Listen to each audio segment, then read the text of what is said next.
All righty, how you doing? It's another Monday and another chance for us to chat a little bit. Me to kind of go over the PowerPoints with you, go over the syllabus with you, and kind of lay out where we are, what we're doing. Hopefully everything is working well. We're rolling video. We have the audio going. And so as I just did with the 101 class, I'm going to go over the PowerPoints for this week, but I'm going to start out by going over the syllabus. I'm not sure it's actually going out. It's acting like the video is not going out to the world. Okay, there it goes. Yeah, there it goes. Okay, it just took a minute for the indicator to show me that it was actually broadcasting. So I'm gonna assume it's working. All right, so I want to look at the syllabus first, just to kind of make sure everybody's on the same page. So let me bring that up here. 2020 Summer Online. All right, so let me switch this over, share screen. There we go. All right, in fact, I'm gonna make it the whole screen here for a second so you can see it.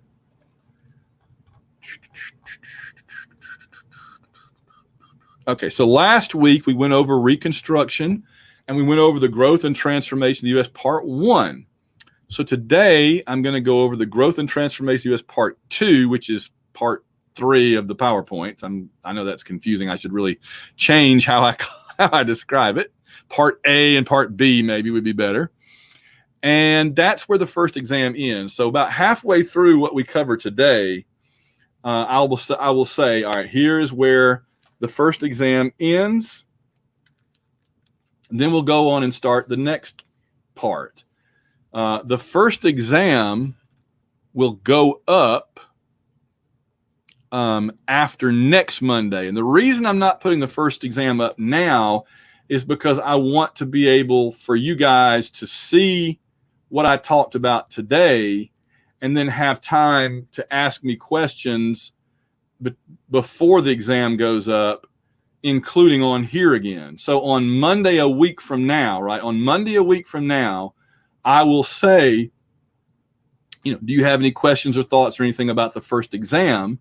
We can talk about it now. And then once we're done, once we're done with the Monday class, a week from today, I'll go ahead and post that first exam, okay? And it'll only be like 25 multiple choice questions, and it will cover what we covered on the PowerPoints. The textbook all goes in to explain it and inform it, but it's the only questions that'll be on it are things that are on the PowerPoints. All right, so that's where we're going to do today. We're going to do Part 3, and then we'll say there's where the exam ends, and then we'll do Part 4, looking ahead to the second exam down the road. Okay. All right, so let me get rid of that and bring up Growth and Transformation Part 2. And as always, if my audio messes up, my computer is very funky about audio. I do a lot of podcasting and video stuff on this computer, so the audio system is very complicated, and occasionally it messes up. So if suddenly I sound like this and you can't understand me, just please drop me a comment or something and say the audio is messed up, and I can pop up the audio board right here and fix it very quickly. I wish I could fix it permanently, but apparently I can't. So. And this is the second computer I've had to do that. So it must be something to do with the software rather than the hardware. All right, I'm going to make the PowerPoint bigger and me smaller, and then we'll talk about it. All right, here we go. So the first part of Growth and Transformation was talking about internally, right? We talked about Reconstruction era, and we talked about how America began to change after Reconstruction. Internally, about industry and cleanliness or lack thereof and disease and all that kind of stuff. So now we're going to talk about how did America change with respect to the rest of the world, right? Because we had never really intended to be an empire. We had never intended to be some great power. We just wanted to mind our own business and have the British leave us alone, the French and Spanish leave us alone. and sit over here on our own continent, our own island, giant continent, and do what we wanted and ignore everybody else, everybody ignore us. But it didn't really work out that way, because the 1800s were a time of European domination of the known world. And to a certain degree, particularly back then, America was, or at least saw itself as, another European power, just on the other side of the Atlantic. Slavery had just ended a few years earlier. It was kind of a European power still, at least in the minds of many that ran the country. And so they saw themselves as an empire in waiting. So we get to part 9 here of this. It's about America becoming an empire, which is really what we are today. This is when that really started to happen. The U.S. began to expand its influence into the West, meaning the western part of what would become the United States. Remember, the country only went to the Mississippi River. St. Louis was like the far outpost. St. Louis was Deep Space Nine. It was the farthest outpost in the uncharted territory. So the U.S. began after the Civil War to expand into the West, all the way out to California and into areas of the Atlantic and Pacific. This is an illustration of Commodore Perry when he brought the American fleet into Tokyo Bay to open up Japan to the United States and to the world, whether they liked it or not. And then, of course, in Latin America, United States has a long history of being involved in Latin America. Again, whether they liked it or not, it's not the most proud. In fact, I would argue that, the stuff that a lot of the protesters have been really protesting the last couple of weeks or so, this is the era where the United States, we had gotten past slavery, but all that other stuff that the protesters don't like, this is really when that was happening, right? This is the era of American imperialism, when we're going out and basically acting like the British Empire, the Roman Empire ourselves, for better or worse. So, like I said, it was a period of global imperialism. The British were dominating Africa. The French were in Africa and in South Asia. And there were conflicting views in the U.S. over how we did this. There were some benefits some people saw the U.S. having its own colonies. I mean, all the cool kids were doing it. The British had tons of colonies. Why can't we? Look, Ma, our neighbor has all this cool stuff. Why can't we have it? But on the other hand, it was not our tradition, right? It was not we were the colony historically, the 13 colonies. We weren't the colonizers. We were on the side of the underdog historically, not on the side of the conqueror. And so when some Americans said, let's go out and conquer the world and have American colonies, many other Americans said, that's not who we are. That's not what we do. We fight to help the colonies against the empire. We don't get our own. So we try to kind of have it both ways. We have colonies, but we try to tell ourselves, oh, it's for their own good, and we'll only have a few, right? So some of the places the United States went during the late 1800s, this is we had to justify it, right? How do we justify this? How do we justify that it's okay for America to go out and do these things? Well, we brought back this term, manifest destiny. This is a term that had been used to justify going all the way out to California.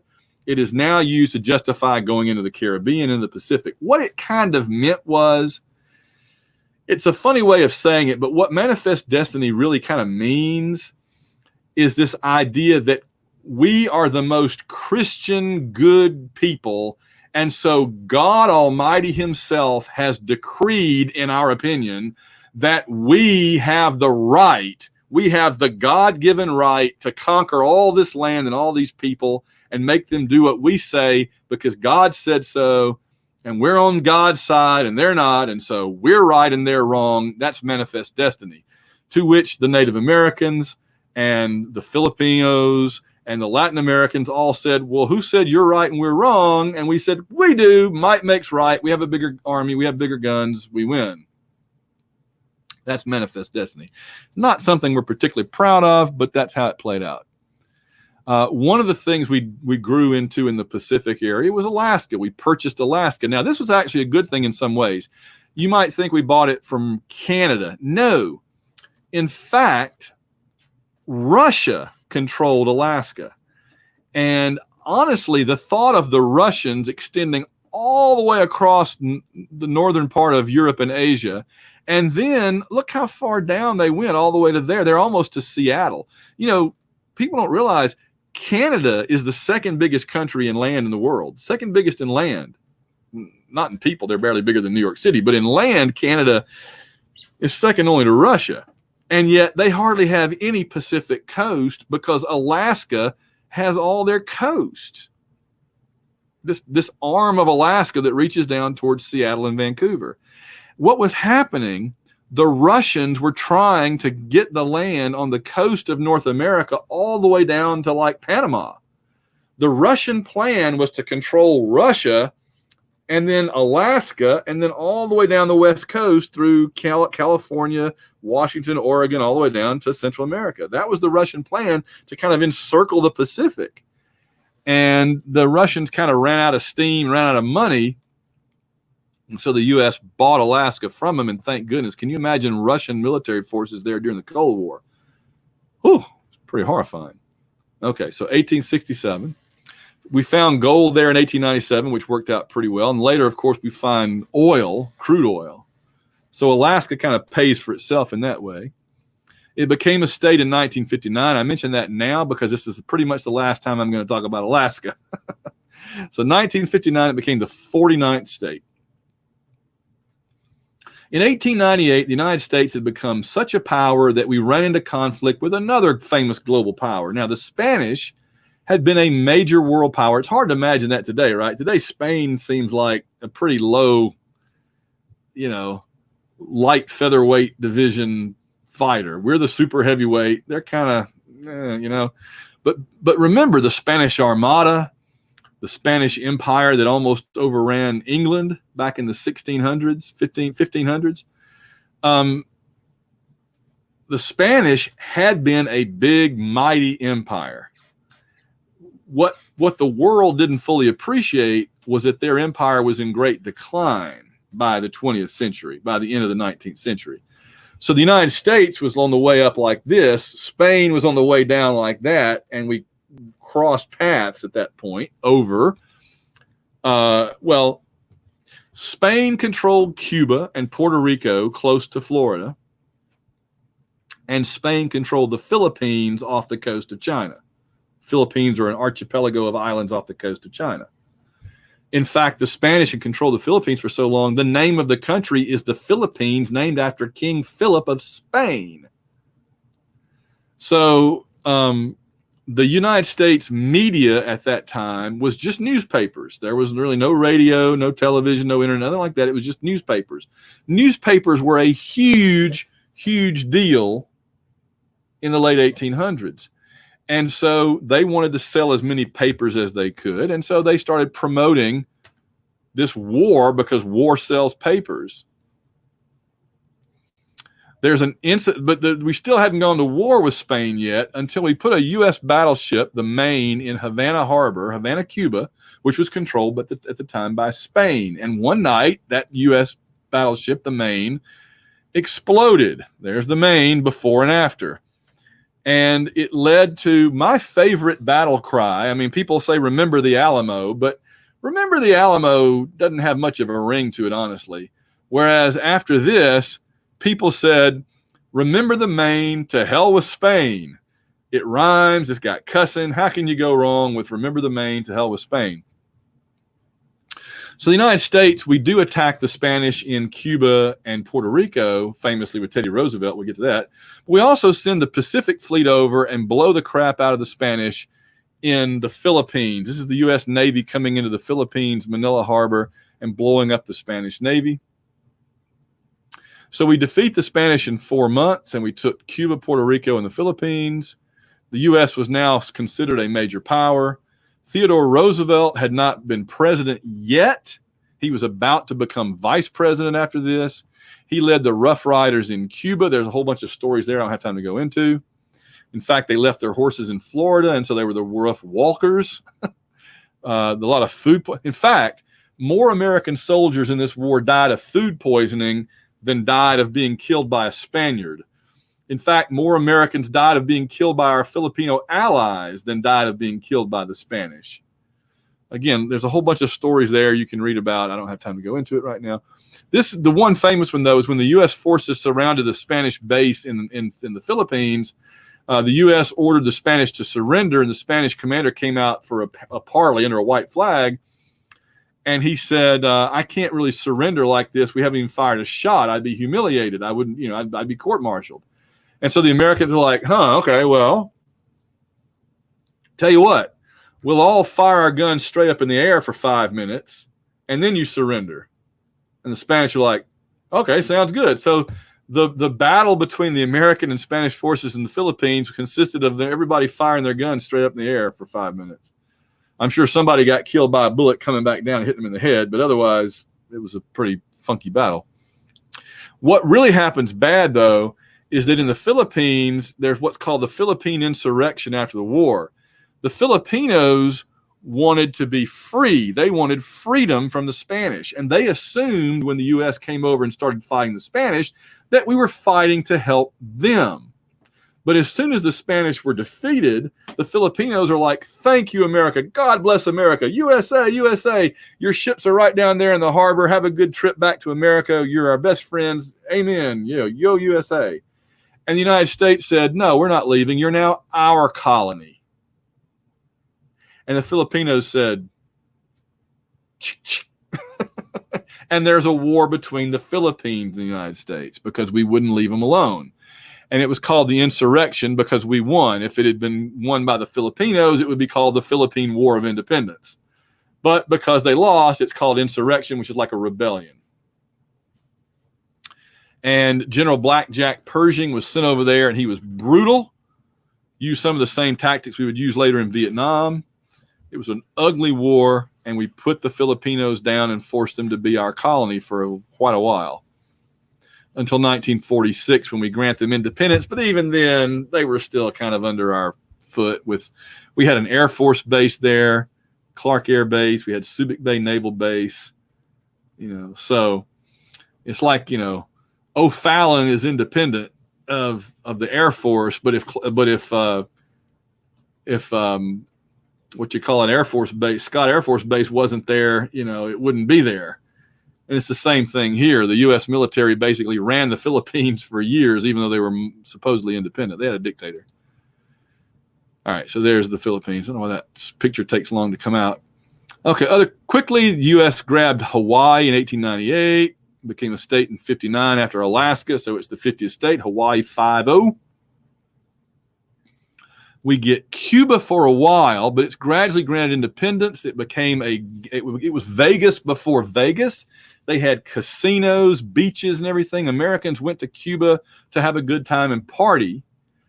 In 1959, the communists take over Cuba under Fidel Castro. Today, his brother Raul runs the country. And the mob, which had run Cuba, the mafia, packed up and left and went and founded Las Vegas. So the reason Las Vegas exists is because the communists took over Cuba and drove American criminal enterprises and gambling and everything out of there. And they had to go find another place that they could do it. And so they built Las Vegas out of the desert. Why Las Vegas? Because we had just built the Hoover Dam. So there was on the Colorado River a few miles away. So we had tons of electricity being generated and nothing to do with it. So they built a giant city that just sucks electricity with all those lights out in the middle of the desert. And the Colorado River runs the whole thing. Isn't that crazy? Puerto Rico became a U.S. territory in 1917 and really still is. It's the one we never really gave up. We never lost. Today, Puerto Rico is a commonwealth of the United States. That means it's not a state, but it's still part of the United States. Every Puerto Rican is as much an American citizen as you and I. They're every bit an American citizen. They can come and go anywhere in the country that they want to, just like we can. It's just that every now and then they have a vote. Do we want to be an independent country? Do we want to become the 51st state? Or do we want to stay like we are? Stay like we are usually kind of wins. But there's a whole lot of people that want it to become the 51st state, and there's a number of people that want it to become a little separate country. So we will see, but it is as absolutely a part of America today, Puerto Rico. All right, the Panama Canal. There had been talk for years that we needed to dig up a ditch across somewhere in Central America, just because, like, look, North America is wide. South America starts out pretty wide, goes all the way down to almost Antarctica. There was only one way to sail a ship. They looked for the Northwest Passage and never found it. The only way forever to sail a ship from the Atlantic to the Pacific going in that direction was to go underneath South America or through the Straits of Magellan, which is basically just a winding little path between Tierra del Fuego and the rest of South America proper. But you could look at Central America and go, oh, it gets really skinny there. We could just dig a ditch across there and go right through. But of course, it would have to be America that would do that, because we were the only country really rich and powerful enough to even think about it. Well, for years there had been talk. And then when Teddy Roosevelt became president, and more about that later, when Teddy Roosevelt, who was our youngest president ever, he was 42 when McKinley was killed and he became president. Roosevelt, he looked older because he was heavy set, had the big mustache and the glasses, but he was actually a very young man to be president, 42. To me, that seems like a young man now. You seem like an old guy, but now it seems like a young man. So Teddy became president, and he's like, I'm dynamic and energetic. I want to build a canal. So he pushes for construction, and the Colombians owned Panama. Panama was kind of like the top part of Colombia, just like, Florida sticks out the bottom of the United States. And so the Colombians didn't want, the Colombians knew that the United States wanted to build a canal, and the Colombians said, this is what's going to set us up forever, right? We're going to charge as much money for this as possible. We're going to delay it in every way possible to extract as much out of the Americans as we can. This was their ticket, doing something with this canal. Well, Roosevelt got fed up with dealing with the Colombians. He famously said, he says, you could as easily deal with that Colombian lot of jackrabbits as you could nail jelly to the wall. And the fault is not with the nail. The fault is with the jelly, which was Colombia, right? So he says, I intended to seize the isthmus by force. So Roosevelt sends the U.S. Navy down to patrol off the coast of Panama and Colombia with a very obvious message: let Panama go independent or else. And the Colombians are like, well, we can't fight the United States. So the Colombia grants independence to Panama. Panama immediately, is a separate country, signs a deal with the United States to create the canal zone across Panama, with a little bit of Panama, a little bit of the United States, a little bit of Panama. So anybody born in the canal zone during the years that it was controlled by the United States, you might as well have been born in Kansas or Illinois. You're an American. Famously, John McCain, our former senator, ran for president against President Obama. John McCain was a Navy pilot. Yeah, his grandfather and his father were admirals. So John McCain was born on a military base in the canal zone of Panama. I always thought it was funny that the McCain supporters and others said that Obama wasn't born in the United States, when in fact McCain was born in Panama. But it was an American part of Panama, so it counted. So they were both born in America. It was just kind of odd. So there you go. This is just a quick map to show you. I mean, you couldn't cross up here. You couldn't cross down here. This was really difficult. The terrible weather down there. And so you needed a little, all you had to do is just not much digging, right? It didn't seem like it, but it turned out to be a huge amount. They had dug the Suez Canal in the 1850s, and it was just sand. You just took big bulldozer scoops and dig out the sand, and you got the Suez Canal. But see, Panama wasn't a desert. Panama was just the part of the Rocky Mountains that becomes the Andes, right? You got this one long mountain range that goes from Alaska all the way down to Tierra del Fuego. It's the Andes here, and it's the Rocky Mountains up here. And so this is just a part of those mountains that sticks up. So Panama wasn't sand. Panama was rocks, the top of a mountain sticking out of the water. So they had to use tons and tons and tons of explosives, of dynamite, TNT, to blast their way across Panama, and they had to use tons and tons and tons of concrete to build the walls at the bottom of the locks as they went.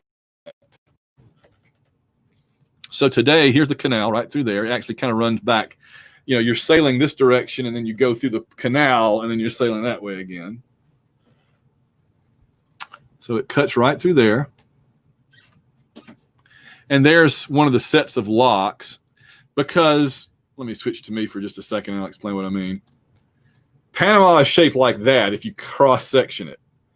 So ships would have to sail under miles of mountain, right? If, you know, the ditch would be that doesn't work. So what they did was you sail on a river for a while or a canal, and you go into one of these big concrete boxes, and you close both ends, and you pump it full of water, and the ship is raised up, and then the ship can sail on to the next lock where you sealed in, and it's like a ship elevator. And they use that elevator to take you over the mountains and then back down to the other side. So there's the part that's not a lock, and there's the part that is. So it took tons and tons of concrete and dynamite. It was completed in 1914. Nobody noticed because World War I was starting, and it kind of distracted everybody. Along the way, we conquered malaria and yellow fever because all the workers were dying of tropical diseases while they were digging and blasting and all that. We figured out it was mainly mosquitoes, and so if you get rid of all their little pools of standing water, you get rid of the mosquitoes. And there's today a big oil tanker going through the canal. That's the part that's obviously not concrete. Again, you can go on Google Maps and switch to satellite view, and you can go down and look at how it all is laid out. It's really remarkable. All right. Meanwhile, the U.S. in relation to Asia, America wanted into the Chinese market. Everybody wants into the Chinese market because it's all those customers, right? My gosh. But the U.S. wasn't part originally of this deal where the Europeans had set up a trading colony at Canton, or Guangzhou now. So the U.S. proposed an open door policy where all nations in China would have the advantages of colony in China. In other words, let me explain this. It's in your book as well, but essentially the U.S. didn't want to have to go set up a colony. We didn't want to conquer part of China like the British had done, like the other countries had done. So instead, we just told all these other countries, everybody but you has agreed that we will have free trade with China. So if you agree, that'll be everybody. And so every country agreed. It was kind of a clever little maneuver. It gave us the advantages of a colony in China without having to actually go and carve out some city that would be an American outpost. So that was good. In 1900, though, the Chinese rebelled against this foreign influence and in some places foreign domination. Who could blame them? They had what was called the Boxer Rebellion, where the Chinese actually rebelled against Europeans and Americans and tried to like burn the warehouses and blow up the ships and everything. Again, I'm somewhat sympathetic to their plight. I don't think that they were wrong in their sentiments, but of course at the time I'm sure they were considered terrorists. This is an illustration of how much fun the German Navy had beating up the Chinese, which is probably not that surprising, honestly. It's pretty disgusting. And one other thing about it, of course, the Europeans and the Americans win. The Chinese are told to shut up and allow these foreign countries to do what they want in your land. Imagine if about 6 foreign countries showed up in America and said, we're going to do whatever we want, and if you don't like it, Americans, we're going to beat you and arrest you and shoot you until you let us do whatever you want in America. We would not like that very much. Well, that's what happened to the Chinese. The reason it was called the Boxer Rebellion, the Chinese were practicing, these young men that did the rebellion were practicing martial arts, but because there were no movies and TV, the Europeans and the Americans had never seen kung fu and karate and jujitsu and all that before. They didn't know what they were doing when they practiced it. You know, they thought they were shadow boxing. So they called them the shadow boxers or the boxers. So I've always said, if this had happened nowadays, it would be called the Kung Fu Rebellion, which sounds awesome, and I would go see that movie. So China was under foreign domination for years. You know, we don't have a lot of patience with China today, and I understand that. And they are kind of a thuggish dictatorship to a certain degree. I get that. All I ask is that you think about the fact of how they were treated for so long before now, right? I mean, it doesn't justify badness that you were treated bad, but I think we can at least kind of see where they're coming from, in that China has always felt like they were one of the greatest nations on earth, if not the greatest, and yet they got pushed around by everybody else. Even the Japanese pushed them around. And so China's attitude is basically, we're a great country that got mistreated for a very long time, and we're going to get back at everybody. And today, that's kind of what they're doing. So again, I don't justify it. I don't sympathize with it, but I can see where they're coming from and why they would feel that way, you know? All right, last couple of things. In 1905, there were two countries that were on the rise in the 1800s, the later 1800s, the United States and Japan. The United States in 1898 showed that we had become a great power by beating Spain. The Japanese showed that they had become a great power by beating Russia, who also was kind of not what they had once been, right? I mean, if you were going to pick a couple of countries to take down, you know, to be the man, you got to beat the man. So the United States kind of looked around and said, oh, Spain, yeah, let's take Spain out. A couple of shots and Spain was on the ground.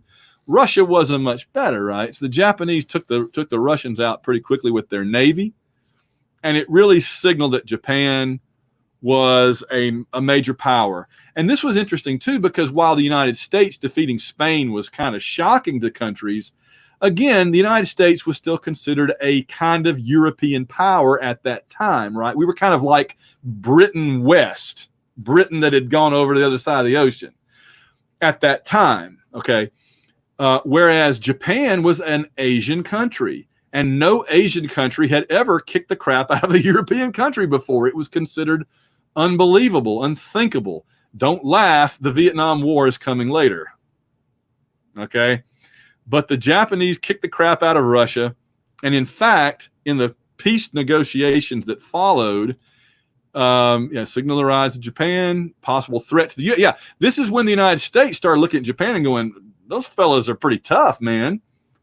You know, here we were poised to dominate the Pacific, and the British were no longer really in a position to dominate the Pacific. The French weren't. So we're thinking, who's going to dominate the Pacific? It needs to be us. Who else could challenge us? Well, here comes Japan saying, us. We will challenge you for control of the Pacific. So a quick little fast forward here, okay? From about 1905 to 1941, which is not all that, about 36 years. During those years, the United States kept one eye very strongly on Japan. From 1905 to 1941, we got along okay with Japan. We got along with them okay. In fact, their military commanders and ours were buddies. They had studied together in, various places at exchange, and all that. But the United States kept a wary eye on Japan and said that country could become a problem down the road. And we had plans drawn up for what we were going to do if a war started between the United States and Japan. As far back as 1905, we were figuring out how a war between the U.S. and Japan would play out. We just didn't see the Pearl Harbor aspect of it coming. Nobody did, right? That was why the Japanese do Pearl Harbor, is because it was unexpected and nobody had anticipated it. We'll get to that later. Okay. So Teddy Roosevelt, as president, actually negotiated with the Japanese and the Russians the treaty that ended this war. And I love the fact that Teddy Roosevelt won the Nobel Peace Prize. One of our most belligerent, hostile presidents ever won the Nobel Peace Prize for helping Russia and Japan stop fighting. All right. So exam one is here. So I'm drawing that line here. Like I said, I won't post that exam yet. You've got this week, because it's only been like 8 days since the semester started, right? So I'm not going to post the exam yet. You've got the rest of this week to catch up on your reading, to look through the PowerPoints. If you want to go back and watch the first video, watch this one again, whatever works for you. If you need to email me any questions, we can Zoom talk, during my office hours this afternoon or whenever, or if you need to make an appointment with me at some other time, we can do that. You can also post questions over on the side of the YouTube thing here. But by a week from today, I'll make sure we're all caught up and good, and then I'll make that test available for like 7 days. So you'll have the whole next week, not this week, but next week, to take that test. Now, in our remaining 25 minutes or so, I'm going to go ahead and start the next section. So this will be part 2. What I'm going to start talking about now will not be on the test next Monday through the week. This will be on test 2, which is a few more weeks down the road. Okay, I hope that's clear to everybody. Now, this section gets us eventually into what's called the progressive era. Now we're back inside the United States talking about we, the people of the United States, our government, and our society. Our money has a lot to do with it, right? A lot of this section is about the rich and the poor and how people got by in life. Now, I always start out with this little set of charts here.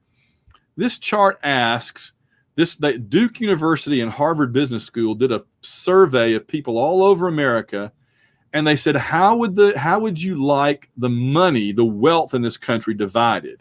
And what people said they would like is if, I'm going to make it a little bit bigger there. They said what we'd like is if, I'm going to sneeze, sorry, you didn't need to see that. People said what we would like is if the richest 20%, see the color keys here? I'm sorry, I got it on the wrong screen. See the color keys here?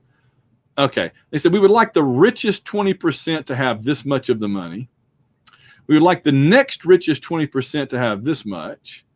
And then sort of the middle income people to have that much, sort of the blue collar labor to have that, and the poorest Americans, the poorest 20% to have that much of the wealth. Well, now, obviously, the richest and the poorest aren't that close at all, right? So the next question on the survey was, how do you think it actually is? How do you think it actually is divided, the wealth?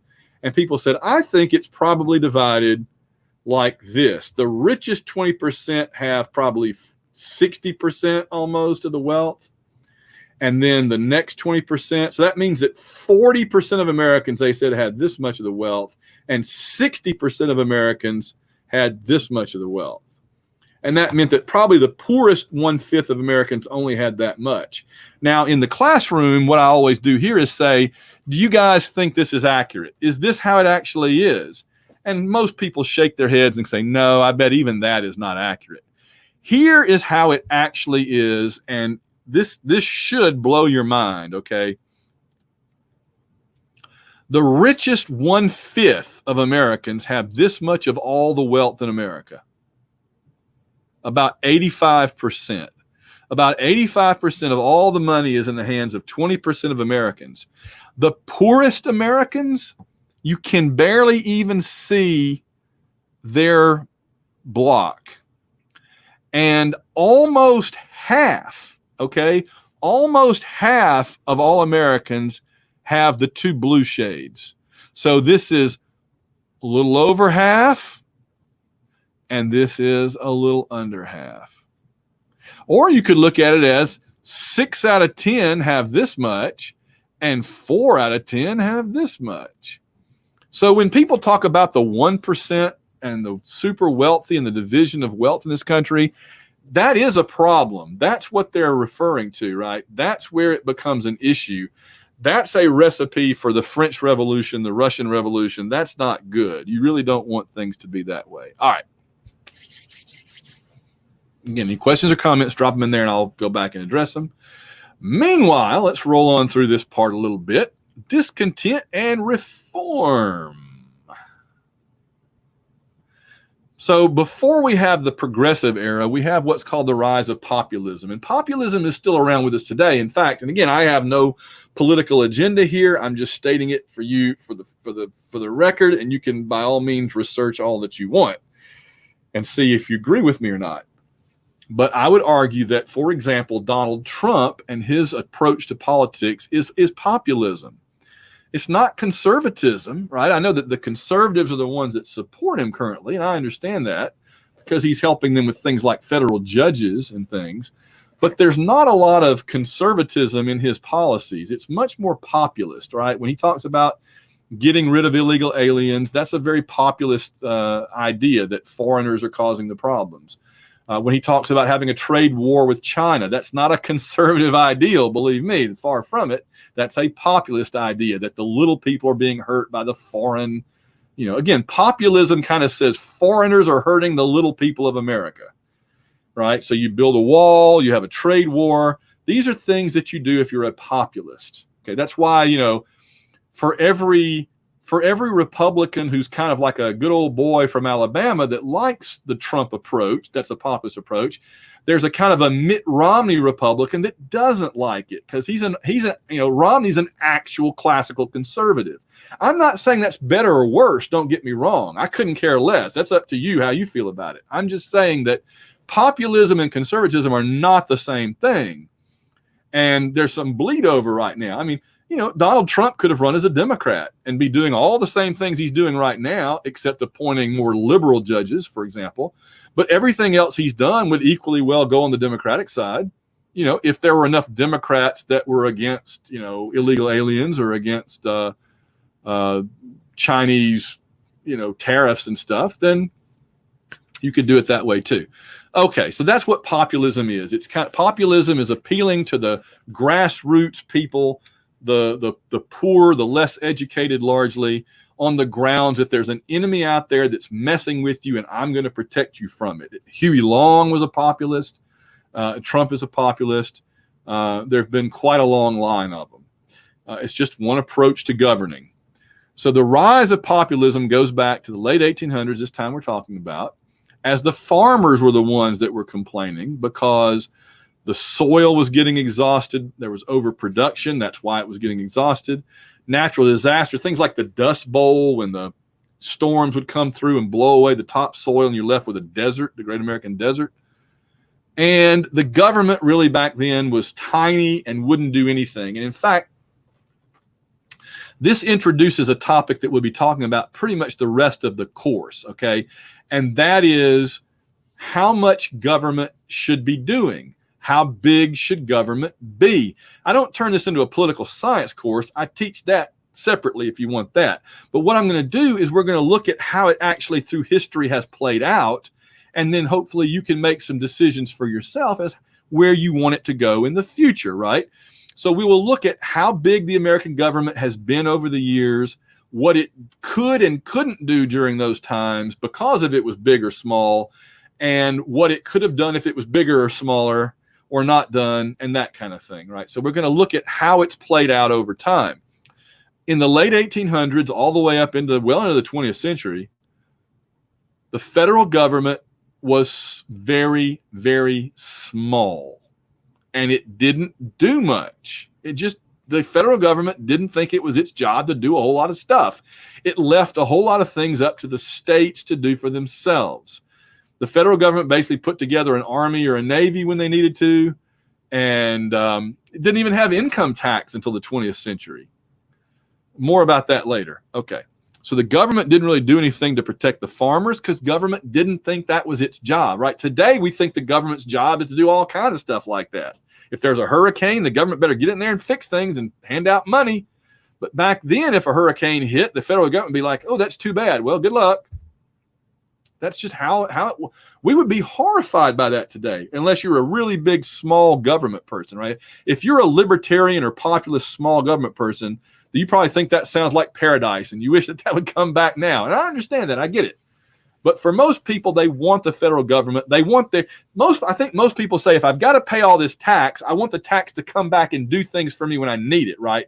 We look at the federal government the way we look at insurance, right? I don't want to keep having to pay out on car accidents, but I'm paying all this insurance. I'd like to know if I have an accident, that money will come back and help me, right? I pay money for health insurance. I'd like to know if I get sick, that money will come back and help me. So if I'm paying all this money to the federal government, I'd like to think that if there's a hurricane, the government will use that money to come back and help me with my own money, basically, you see? So that's kind of how we looked at it. So There was much more land under cultivation because we could get to it. It was accessible because the railroads, the Native Americans had been pushed out of the way. But that meant farmers became dependent on the railroads to carry their goods. And farmers were dependent on banks because they had to borrow money to buy new equipment and seeds and all that. Again, I'm going to go quickly, but the upshot of all this is farmers got deeply in debt because they had a lot of expenses and things were and they were being treated unfairly by the railroads and the banks. Particularly the South, the African Americans who had been slaves and were now sharecroppers, tenant farmers, living on land that was owned by their former masters. About 80% of black farmers, 40% of white farmers were in this cycle of debt where they just couldn't pay back their loans fast enough, and they got deeper in debt every year. So to try to do something about it, first you get the Granger movement, and you still see Grange halls in places like there's one at Eckert's up on Highway 15 in Belleville, the Grange Hall. This was the first organized attempt to address the problems that farmers were having. There's Oliver Kelly. They mostly failed. They were followed by the Farmers Alliance, which spent a lot of time having picnics, but they're really just trying to bring people together. They had 1.5 million members by 1890, which is great until you realize how many people are in this country, and 1.5 million can't really change that much. It's better than nothing, but they wanted to unite farmers against threats from the government. This is when the government was considered a bad thing to farmers, not a help. Big business was against the farmers, which is crazy to think that they were growing our food and yet we treat them like crap, but that's kind of how it went. And the Farmers Alliance called for government regulation so that the railroads couldn't just charge $1 bajillion, right? They wanted regulation on the railroads and debt relief with the banks. Tell the banks, stop charging the farmers high interest and low interest loans. So there's all of my populists going, arr, arr, arr, arr. This is, again, today this would be like a Donald Trump rally. I don't mean that in a bad way. I'm saying this is the type of person that found that message appealing then compared to now, right? It's these older, largely men who felt like everybody's out to get them. They're being, criticized and talked down to. They don't like it, and that's a populist uprising. That's his base today, and that was the base of the populists back then. Not a bad thing, not a good thing, just a thing, okay? So the Populist Party actually had a party, came out of the Farmers Alliances. They elected 20 senators and representatives in the 1890s from the South and the West, which is where the farms were. But the problem, again, is there's a lot more than 20 senators and representatives. 20 is nice. That's great. But you're not going to win many votes if everybody else is against you. So you need to find another way for the farmers to exert influence on government, because electing 20 members of Congress is not going to change a whole lot. The populists, the farmers, the populists, they wanted the unlimited coinage of silver. In other words, again, this is kind of a complex deal, but I'll try to explain it quickly here. Silver was in much greater supply. So the money supply was more open and available with silver money. But conservatives, who were kind of the enemies of the populists at the time, so silver was available, a lot more money to be borrowed. Farmers could have more access to loans. But unfortunately for them, their opponents, the conservatives, the Republicans, favored the gold standard for stability. There wasn't as much gold. It wasn't as available. It was much harder for a farmer to get a loan on the gold standard, but it was stable and it made the rich richer and kept the poor poor, unfortunately. So the 1896 election, William McKinley defeats the populist/Democrat, because again, back then, the Democrats were more closely aligned with the populists. That would change over time. But in the 1890s, it was the Democrats who were more in line with the populists, okay? So William Jennings Bryan loses. We'll see him again later in a different context. Don't forget old William Jennings Bryan. So President McKinley becomes president. The economy improves thanks to gold in Alaska, the war with Spain. We already talked about all that. So the farmers are doing better and the populists fade away. There's the 1896 election. And what this shows you in all of these charts, by the way, just like in the media, the news and everything, the Democratic Party is always in blue. The Republican Party is always in red. And if you look at this map, what you should think is, my goodness, this looks like the reverse of today. And that's because it is. This is almost a perfect opposite of how it is today. So you might well look at the 1896 presidential electoral map and you might say, how in the world did everything turn completely upside down between 1896 and today? And that is a very good question, and I will be answering it from now through the next 6 or 7 weeks, because how and why the country changes has a lot to do with the people, obviously, and with the parties and with how America plays out as a country. Now, you may notice we were down 5 states. We didn't have Oklahoma, New Mexico, Arizona, Alaska, Hawaii yet, but they're coming along. It really shows you how even California was small. California only had 9 electoral votes. That's what Alabama has today. Look, Alabama had more electoral votes. Mississippi had the same number of electoral votes as California back then. The reason it's divided is that for whatever reason, one of the electoral votes went to the Democrat and 8 went to the Republican. They don't usually split, but occasionally there's Kentucky did the same thing. Whereas look at New York, 36. So New York was the behemoth, the giant. Pennsylvania, 32, while Texas only had 15. And look at little Florida. Today, Florida has 29 electoral votes, but Florida only had 4. Wow. Okay. So, yeah, the parties really kind of represented opposite things from what they represent today. And so the electoral map was almost exactly the opposite. I mean, if I were going to change this around to make it precise, I would take away North Dakota and I would swap Washington and North Dakota, and I would make Kentucky and West Virginia Democratic, whereas today they're Republican. And of course, that's pretty much it, I guess. Okay. This is just where I mentioned that the Vanderbilts during this time had so much money. They built these giant, what they called townhouses in New York City. Today, there are on Fifth Avenue, there are these skyscrapers here, probably Trump Tower or whatever. But back then, it was just these enormous mansions. And the biggest Vanderbilt mansion of all wasn't built in New York City. It was built in Asheville, North Carolina. One of the Vanderbilts said, "My brothers and sisters built a lot. I'm going to build more." And so the Biltmore is the name of this house in North Carolina. Today, it's a museum. You can go there. There's the tour buses and everything. You can go there today and look around and walk all through it. Pretty remarkable. So it just shows the difference between the rich and the poor even back then. Okay, the struggles of labor sound like somebody's having a baby, but no, we mean labor like workers.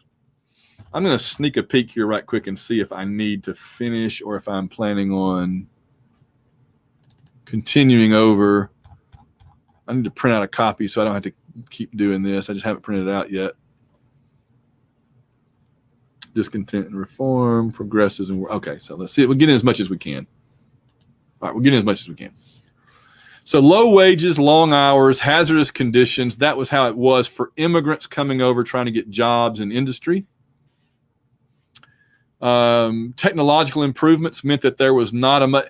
Skilled labor means you've apprenticed and you've learned how to build something with your skills. Skilled labor was going away at the end of the 1800s, being replaced by machines. So instead of hiring some expensive skilled laborer to handcraft you something, instead you just pay some immigrant off the boat a nickel a week to turn the crank on the machine that does it, you see. So skilled labor was going away. Technological labor was taking over. Today we have robots that do it all. Immigrants were coming over wanting unskilled jobs. We got tons. This was the golden age of American immigration. 18 million. I have a note written down somewhere. This would today, 18 million Americans coming over, 18 million immigrants coming over today would today, relative to the population back then, today that would be like 75 million immigrants coming into the country over a space of a few years. That's kind of mind-blowing to think of 75 million immigrants coming into America over a space of a few years. 75 million. So this was a huge influx of immigrants. Many of them were our great-grandparents, right? These were people coming into New York Harbor past the Statue of Liberty, landing at Ellis Island, and having their name mangled by somebody at Ellis Island behind a desk. Next, I am Edwin van der Sar. I am Edwin from the Saar region of Germany. Edwin van der Sar, got it. Good day, Mr. van der Sar. No, that's not my name. Next. So that's how Americans got their names all screwed up. And I love this picture because here are immigrants coming in, seeing the Statue of Liberty. And I love this couple down here. Look at they've come from probably Eastern Europe where they were persecuted, had a terrible life, and they said they've left everything behind. I mean, imagine what it would take to leave everything behind, get on a leaky boat, and sail across the Atlantic Ocean. And when you see the Statue of Liberty, it's the finish line. You've made it, the promise of a new life. It says, I always say, the Statue of Liberty, the sign on it doesn't say, give me your rich, your college-educated people looking to assimilate. It says, give me your tired, your poor, your huddled masses yearning to breathe free. The teeming refuge of your shore. I lift my lamp beside the golden door.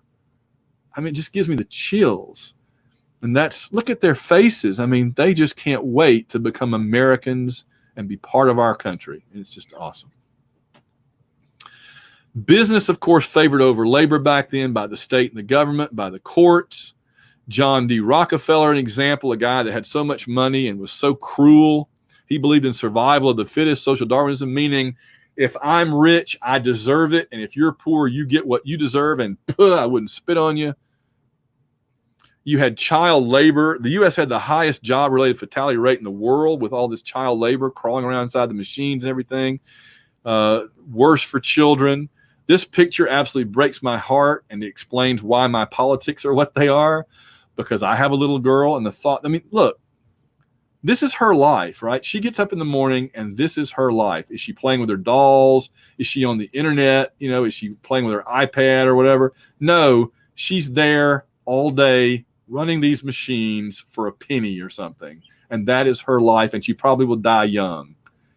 And it's just horrifying. And this is what America was like 100 and something years ago, because only the government could do something about it, and the government was teeny tiny small and didn't care. So there were efforts to organize workers, the Knights of Labor, the AFL, not the American Football League, but they focused on skilled workers, guys with hammers, and Jeff Daniels there has his big wrench. Everybody else got a hammer. There were labor conflicts, strikes, and strike breaking by force. The army and the police would come in and shoot people and bludgeon people. There were riots. Federal troops went in. These are executives at some big business getting ready to go beat up their own employees because they want decent pay. I love how the janitor smoking his cigarette snuck into the picture. They haven't noticed that he's there. This is the first photo bombing in American history. And this one guy just can't wait to go beat up on that secretary that didn't go out on a date with him last week. She turned him down for a date, so he's going to I'm going to give her what for, man. It's just horrifying, isn't it? Like the three-piece suit and tie, helmet, and a stick to go beat up their own workers. I don't know. All right. So that gets us to the end of this part. Right on time. So like I said, any questions you have about the first exam, email me, or we can Zoom about it during this afternoon, or if you want to make an appointment for later this week or something. We'll do our final preparations for the first exam next Monday, and then I'll put the exam up after class, and you'll have all week, whenever you have the opportunity to go in there. I think it'll be set for like 30 minutes or something, or 40 minutes. Once you start it, you have to finish it, but it covers up to where I said exam 1 ends here. So keep your eye on the PowerPoints, and you should be good to go. I have one more class to teach, so I have to let you go for now. Let me know if you have any questions.